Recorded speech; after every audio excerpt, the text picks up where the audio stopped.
Okay, we're ready. Luis Garcia, so good to see you in Bulgaria, standing next to a very important trophy. Do you remember that feeling in the beginning of the season when this was the goal at the end after so many games, injuries, emotions, fan interactions and whatever? Yeah, exactly. At the end, this is the main goal. It's the target for every single player, every single manager, every single supporter, if we can call it. And yeah, it's always special. When you are next to it, they say that you cannot touch it until you haven't won it. So superstitious, right?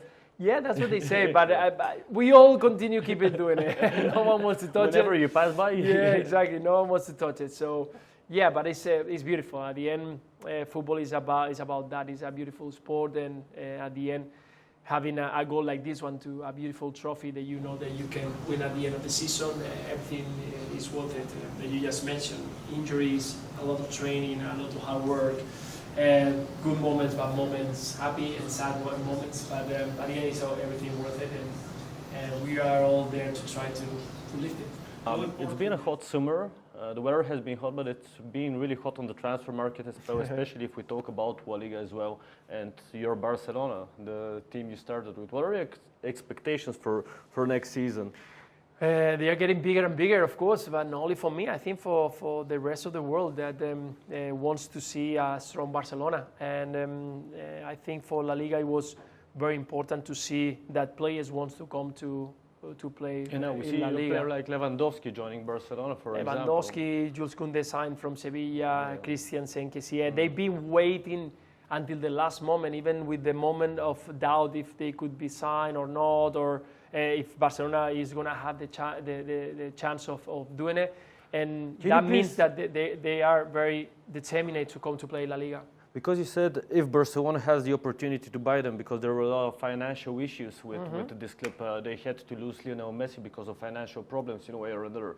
How does it work in football that you're in debt over $1 billion and that you can spend over 100 million in a transfer summer? But at the end, yeah, I know. But I know that it sounds crazy. Yeah, that's why I'm asking a player. Yeah, I'm not part of football. Yeah, exactly, it's part of football, and it's, I mean, I have to say that La Liga is very strict with the financial fair play, and if Barcelona is doing it, it's because they are doing it the right ways. Of course, there are some situations that you can get advantage of, and Barcelona, of course, they know that in this moment is a very important situation where they need to make that effort to try to use the money coming from a fund and use it at this moment, because they understand that if they do that, in the next coming years, Barcelona can continue winning trophy, and that's the way that you can get bigger and get back to where you were 5-6 years ago. And probably have more revenue because of more earnings because of winning as well, which helps the idea. Of course, I'm not a lawyer. I have to tell you that. I understand how it works. Neither am I. They have explained me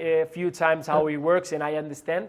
But they are situations that sometimes is very difficult to explain them. But the most important is that if they are doing it, is because it's the right way, the way that they think that Barcelona can become stronger. And on paper, they look very, very strong. It was amazing what Xavi did for a short period of time. And I guess you expect even more from Barca this season. Yeah, of course, when you go more talent, is even sometimes even more difficult to try to put every piece together. But that's a fantastic plan for you if you can have the chance of choosing between 7-8 players up front. You got the likes of Lewandowski that just arrived, but Aubameyang was fantastic last year. Dembele just signed a new contract. You got Rafinha, you got Ansu Fati, Ferran Torres, so the Memphis Depay. You got such an amazing bag of talents that is just great. And of course, everybody's very excited to see how he can click everything together to make this team once again a team to fight for every single trophy. Do you think De Jong might depart to the UK? These are the speculations, especially with Ten Hag there at Man United. Yeah, there have been a lot of rumors. I heard even today that even Chelsea was on the battle to sign him. And of course, I think he's a very impressive player. I think that Xavi knows that he's a player who can give a lot to Barcelona. But again, you are in a moment where you have to balance the situation, and maybe Barcelona needs to do it. Maybe just to kind of like that balance the situation financially. But if they can manage to keep it, I can assure you that he's going to keep it. He's one of the best midfielders in Europe by far. Maybe most people expect a three-way race for the La Liga title again between Real Madrid, Atletico Madrid, and Barcelona, teams that have been really strong, except for this little trembling that Barcelona had. Do you expect a surprise? There is always a surprise. There is always a surprise. Of course, Barcelona, Real Madrid, and Atletico Madrid, they've been there for many years, and you know that they're going to be very competitive and challenging for the trophy. But last year, again, I remember Osasuna, it was a fantastic moment. Sevilla was second for big part of the season. Real Sociedad was very impressive. Villarreal, they dropped just in the last part. So at the end, you know that La Liga is very, very competitive, very difficult to get all the results. And that's why we love it. That's why everybody around the world wants to watch La Liga at the moment. You know that you go to play against Rayo Vallecano, and it's going to be tough. And the first game is going to be Barça Rayo Vallecano at the Camp Nou, and you know that it's going to be tough. So that's what everybody is so excited about, and well, that's why the most important players wants to come to La Liga. And many of the new stars are born in La Liga every season. Young players that can play against the big teams and show their talent. Yeah, exactly. And that gave us, we always know that our academies are working very hard every single year to bring those young talents. And there are moments of transition where you don't see that it's happening. But when they come, you know that they are big, and we've seen it in different generations. Now you can see that Real Madrid is bringing young talent, Barcelona is bringing young talent, Atletico Madrid, but Sevilla is always bringing Atletico Bilbao. You know that they are special because they only can have Basque players, but it's unbelievable how a team that only picks players from the Basque country, they manage to keep always that level of fighting for European position, those top in the top of La Liga. So that shows how competitive it is, how the academies work, and well, we are very proud to say that we have the best of the best in the academies in Spain.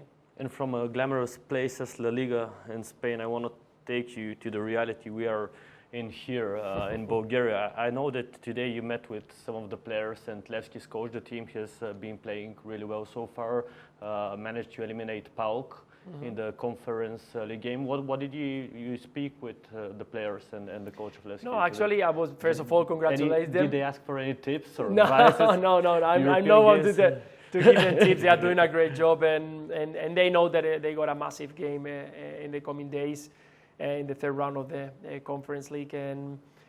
But it's about that. I think that they are playing some of the most important games in their careers. They know, the manager knows, they were ready to watch a video about the team that they're going to play.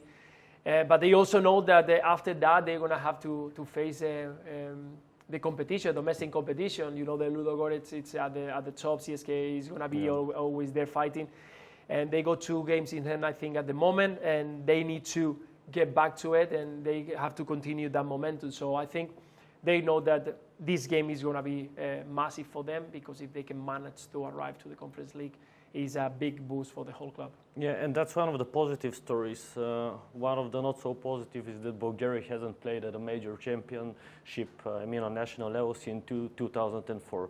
And now we have some people that you know really well, Dimitar Berbatov, Stilian Petrov, and Martin Petrov, who are trying to become in charge of the Bulgarian football. I'm not going to get in details because you don't know them for sure.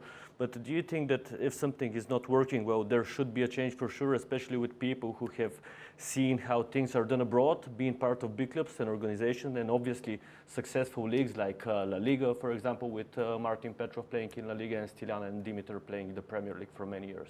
Yeah, of course. I think that it's very important that people who's been breathing football are part of the boards of any kind of international competition company. I always said that it's important to have administration part of the club, because it's needed, because football players sometimes they are not ready to get on the board.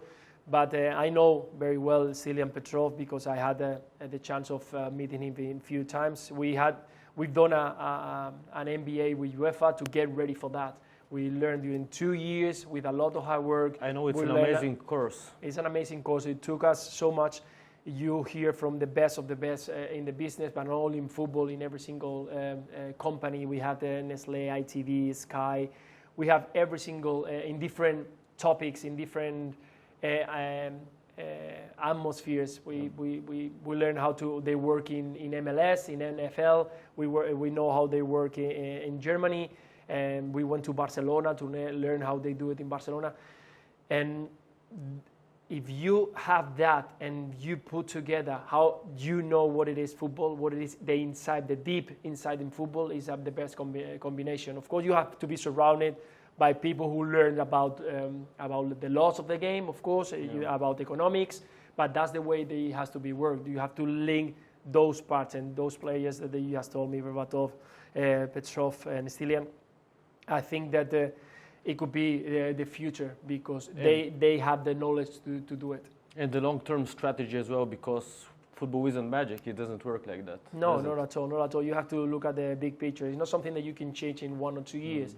It's something that you have to make a very good business plan where you need to know, start from the deep of the bottom of it and start growing. And that start from the academies, the young players, how we can improve them, how we can give them more tools for them to become better players, and then we can use them for our national team. Okay, thank you, Luis, so much for this interview. I hope you enjoy your hours in Bulgaria because I know you're leaving tomorrow. Yeah, always enjoy every single moment. So yeah, we'll definitely enjoy.